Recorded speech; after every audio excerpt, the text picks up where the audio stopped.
Okay, we're playing UN Squadron, and today's targets are both air and ground based, so watch out! I'm MC Banjo Mike, and today we're going to be taking the A-10A Thunderbolt 2 out on its final mission. It's very sad, but, you know, the Thunderbolt is mostly designed for the middle stages of the game, the forest, the ocean, even the desert, although I didn't have it back then. And in the later stages, the shine kind of wears off. It's not very well adapted to the final stages of UN Squadron. It is good for the first part of this level. The canyon level, as advertised, starts in a canyon, but later on you take to the sky, and so having a plane that's good for bombing things, well, not so handy when there's no ground to bomb.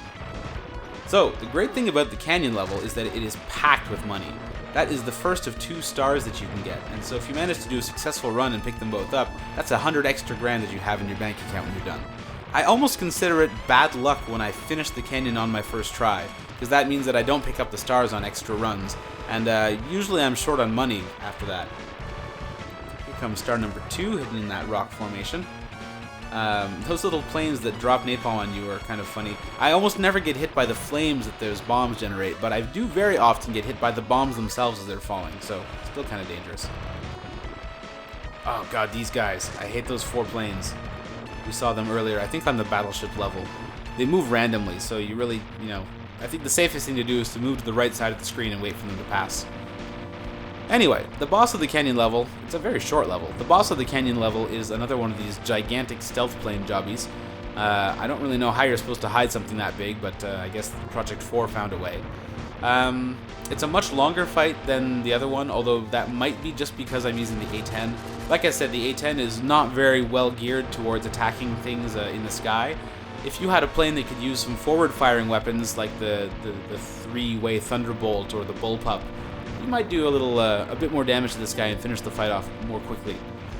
The one nice thing about the A-10 is that you have the 2 Vulcan streams to take out these missiles, but since they so often detonate in sides of the screen where you can't hit them, if they're above you or behind you, your Vulcan's no good. So yeah, it's pretty long and drawn out. You have to keep your wits about you.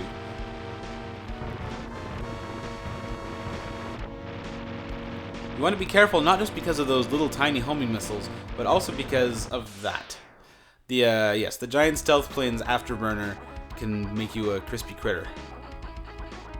So we're going to do take 2 on this level. Like I said, it's not a waste of time. It's good to have an extra run or 2 on the canyon.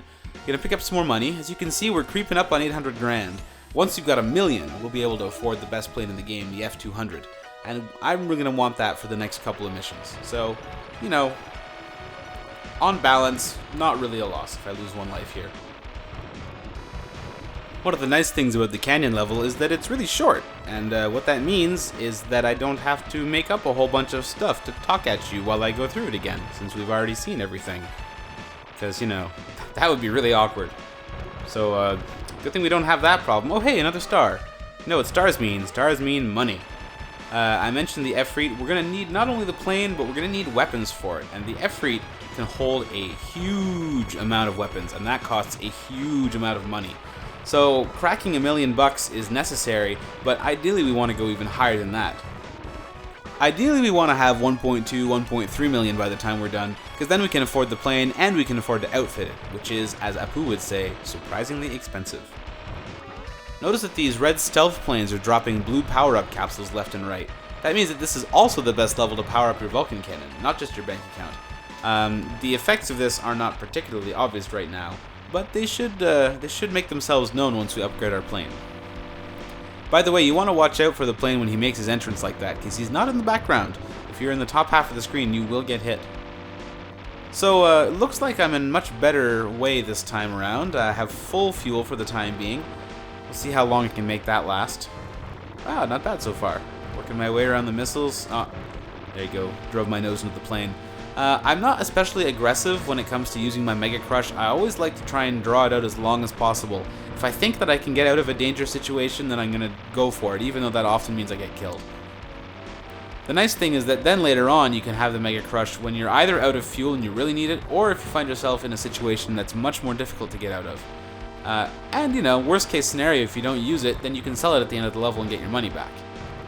Of course, the bad news is that makes the fight take even longer. Oh, there you go. Trapped in the corner like that, I do not like my odds, so we fired off the Mega Crush.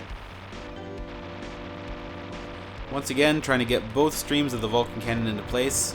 See if I can't shorten this a little bit. This is where things start to go kind of pear-shaped on me, though. At this point, this guy is unloading an awful lot of ordnance, and I'm not in position to destroy any of it. I don't have any weapons that shoot upwards. My downward-firing Vulcan cannon is not really helping me since the plane's above me.